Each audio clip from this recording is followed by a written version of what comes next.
It's Greta Thunberg Day. The flotilla is finally arriving at the shores of Gaza, and with it so much drama and excitement. And my friends, we are here to discuss all the details. Is this flotilla actually legal, or is it illegal? What is going on? Is Israel going to really kidnap all the 500 participants on the flotilla? Are the ships going to get involved? Is Greta back? Is she not back? Is she allowed to be back? Have they resolved their drama? You know, the drama's intense. Who's funding this? Who's funding all of this, and where can we watch it if we want to be involved in everything that's going on? But first, make sure you can like, comment, subscribe, do your thing. Let's grow this channel. Let's get the word out there. If you like the merch behind me, meeturak.com. If you want to join our newsletter, meeturak.news.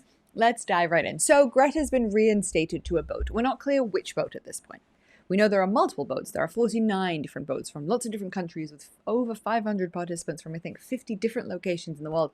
It's a whole international party, and the entire point of this flotilla, is to try and make it seem that the IDF is evil and they're going to kidnap them. And we're seeing so much footage at the moment of all of these 500 people. Obviously, most of them are high profile because it's a PR stunt to make Israel look bad. Okay, now they're going with a few narratives. Number one, they might not survive it because the IDF's so evil, and we'll talk about what happened in the past flotillas and why they believe that to be true. If this whole thing is illegal or legal, what's Israel's legal rights? Should they be allowed to enter and stop the boats? Are they not supposed to? What's going to happen on a diplomatic level? That's a big question. And number three, most importantly, what they're trying to actually gain with this whole thing. And to understand this, let's just watch a quick video from one of the participants of the ship who, as you can probably imagine, is very, very dramatic. This is my last message, hopefully not my last ever message, but we're entering the red zone, so the likelihood of the cheeky monkeys, the Israelis, intercepting us and kidnapping us in international waters apparently has gone very high. So I just wanted to put on record that I have no regrets at all. I'm totally unrepentant, and if I had my time back again, I would definitely do this mission again. I'm so proud and privileged to be part of it, and I mean privileged because so many of my Palestinian friends would love to be on this mission with us, but if they came, they'd not only have a target on their back, they'd put a target on all our backs as well.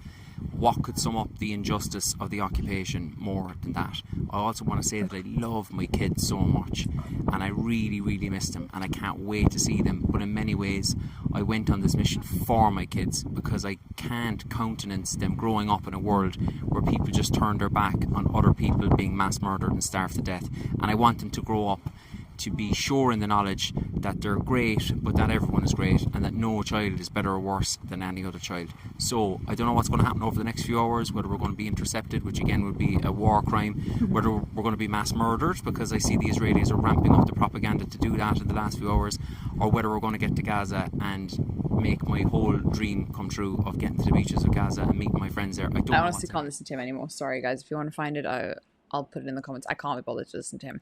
Number one, it's not a war crime. Let's discuss actually what the definition of a war crime is. So, I'm going to read it out because I think that's going to be a little bit more easy for everybody to understand than my brain that just goes a million hours an hour.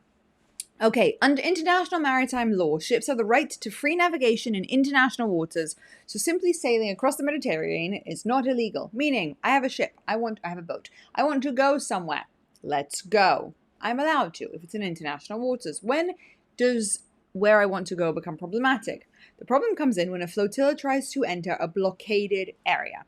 If a blockade is declared and recognized as legal under international law, meaning it is publicly declared effective and non-discriminatory, then vessels that attempt to breach it can legally be intercepted. What does that mean? It means that if I have a house on a beach and I decide that this area is blockaded and people can't enter it, that's not how it works. However, if there is a legitimate reason and a government says we want to put a blockade on a certain area, and it is recognized internationally, okay, then that's when it becomes legal. Now, I want everybody in the context of this to remember that the UN are the ones who did actually announce this blockade would be legal, hate Israel with every fiber of their being and try and do everything they can to destroy our things. So if they finally agree to something and actually say that something that Israel is doing is correct and okay, then there is extreme legitimacy behind that because they try and do everything to sabotage us. So in 2007, Israel formally declared a naval blockade on Gaza after Hamas seized control.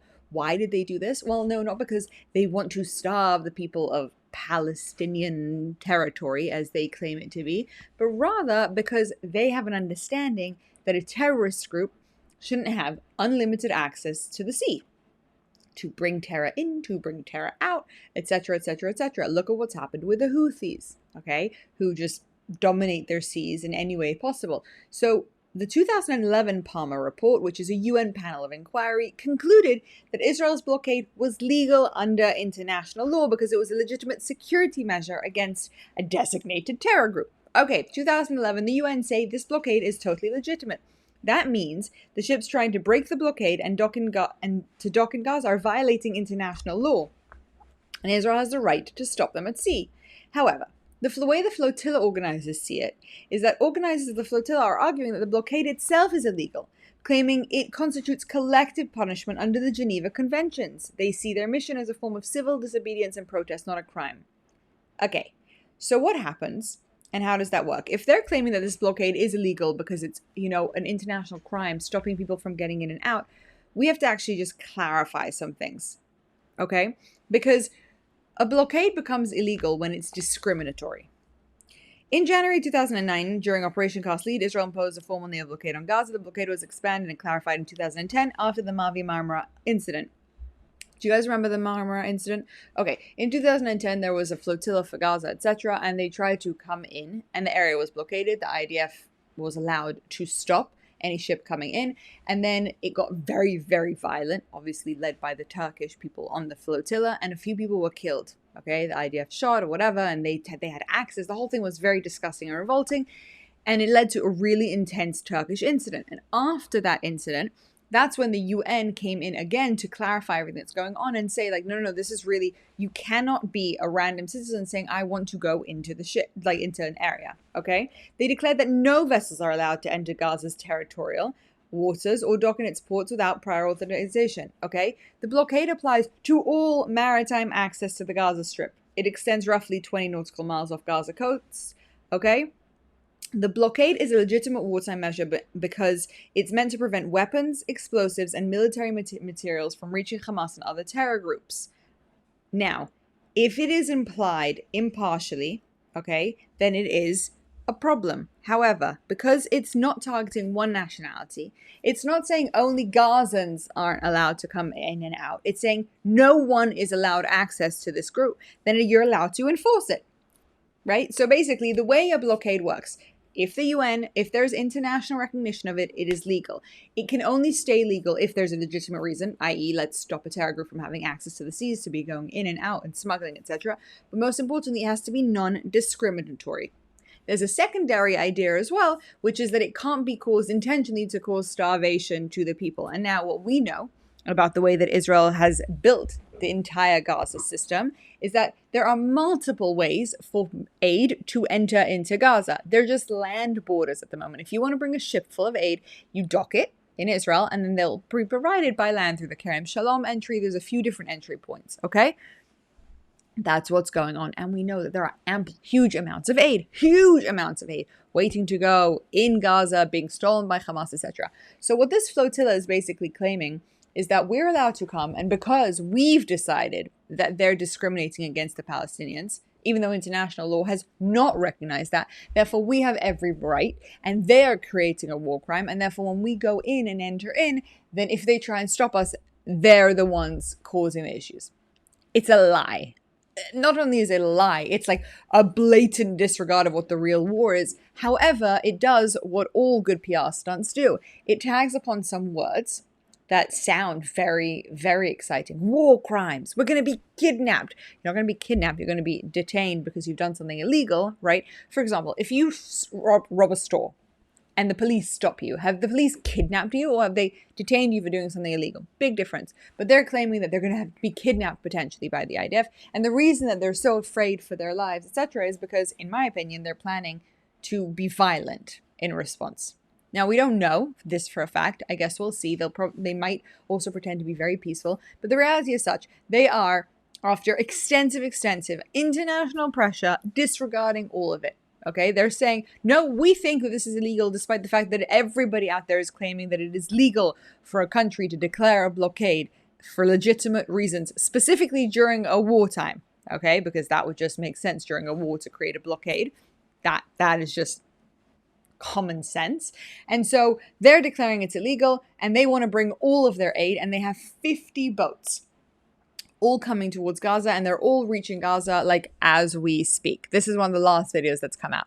My name is Yasmin Ajar, steering committee member of Global Sumut Flotilla. Right behind me is the military vessel. They are intercepting us right now.